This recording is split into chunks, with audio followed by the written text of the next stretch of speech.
NEC Hoops fans, it's time for our Commitment to Success Spotlight brought to you by Provident Bank. Provident Bank commitment you can count on. Joining us today from FDU and the banks of the Hackensack River, Taeshaud Jackson, senior forward from FDU. Thanks for joining us here on the Spotlight. Appreciate you guys for having me. All right, let's get started. FDU coming off a big week for you guys, winning two games, beating Stonehill, and then Mercyhurst. You've been on a bit of a skid before then. Mind you, those games, there's some close. You had some tough losses, some nail biters. Now you get this big sweep, keeps the team right in that mix for a home playoff spot. I know that's what everybody's gunning for in this league, a top four spot. Talk to me about those two wins and what that meant to the program. Honestly, we've been process oriented lately, making sure we approach every day the same, having the right mindset, making sure we're doing all the little things to get us the wins that we needed.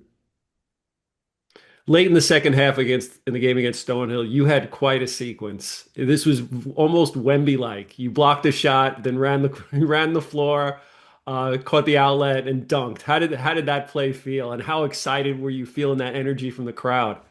Um, Honestly, I knew we needed to get a stop first, so in my mind, I knew we'd get a stop first, and then luckily, EP Eric Parnell got the rebound and dished it out, and I was alone by myself, so I had to dunk the ball. Feels good though, doesn't it? Yeah, Those for kind of sure. plays. A lot of emotion with the dunk. So you've ramped up your offensive production over 16 points over the past five contests. It's maybe your most productive scoring stretch of your career. What do you attribute that to? I would say my confidence lately, leaning into the work I put in, the confidence that my teammates give me, and really just those two things. Nice. Ryan? Taeshaud, it's amazing how remarkably consistent you are in your rebounding. You know, you VMI, Northern Colorado, now FDU. You're always in the top 25 nationally in defensive rebounding rate. You know, for all the kids out there, you know, you're all of 6'6". You're one of the smaller guys in those national ranks in defensive rebounding rate. What's your secret to dominating the backboards? It's a mindset thing, man. A willingness thing to want to get the rebound offensively or defensively and get enough possession for offense and get the one stop on defensive, get the rebound. I'm going to play a little game for you. So I'm going to give you three categories with respect to rebounding. You tell me what is the most important, what's the second most important, and then what's the least important in terms of being a prolific rebounder like yourself. Okay. The first one is having great energy and never ending motor. The second is great anticipation for where the ball bounces off the rim. And third is having excellent box out technique. What's the most important thing for you in being a prolific rebounder? Man, you said from best to worst, right? Yeah. Um, I would say first energy, the second one anticipation, and the last one boxing out. If you ask Coach Jack. That energy, that motor, has that always been with you throughout, you know, your high school career leading up into college? Yeah, it has actually. My AU coach, he was big on us like getting a lot of stops on defense and rebounding. So it's kind of been instilled in me for a long time. Um, Tayshawn, you bring energy to the court. We just talked about it in your rebounding. How much do your teammates play off that energy you bring to the game? They play off it a lot, but I feel like in times we play off each other. So if I have energy, then they play off it. If somebody else has energy, then we play off that too. So I think of me having a lot of energy starts a lot of things, but it's a lot of contagiousness throughout our whole team. Let's talk a little bit about your journey. Brian mentioned you've been at VMI Northern Colorado. What led you to FDU in this past off season? I was looking for a new opportunity coming off my junior year, not really playing. I got into contact with Coach Jack and his staff. They recruited me hard, told me everything that sounded good at the time, which all came true, and we made it happen. Now you have your FDU is just like other NEC schools and a lot of mid-major schools in that it's a roster reconstruction from year to year. There's not too much consistency. So you came in with a lot of new faces, guys you've never met before, and immediately you get thrown in November and you're playing all these high majors, you're playing these guarantee games, trying to build that chemistry. How did you feel those first 2 months go? And can you see now, like reaping the rewards of getting to know your teammates? Yeah, our vision was always bigger than the high major games we were playing. We knew that we were competing for NEC championship. So in those high major games, we knew that the games weren't going to be easy, and we had to push through a lot of adversity. So it prepares us for right now in the games that we're playing now in league. How do you feel the flow of the team is at this point in the season? Are you where you want to be, or is there a level that you're still trying to achieve? We're at a good spot, but there's definitely a lot more we can achieve towards the end of the season. But I feel like we're at a good spot right now, but there's definitely more we can do. Taeshaud, last year in Northern Colorado, you got hurt, and then you were in a reserve role last season. There's a really talented front court on that team, of course. They guys that you're playing behind.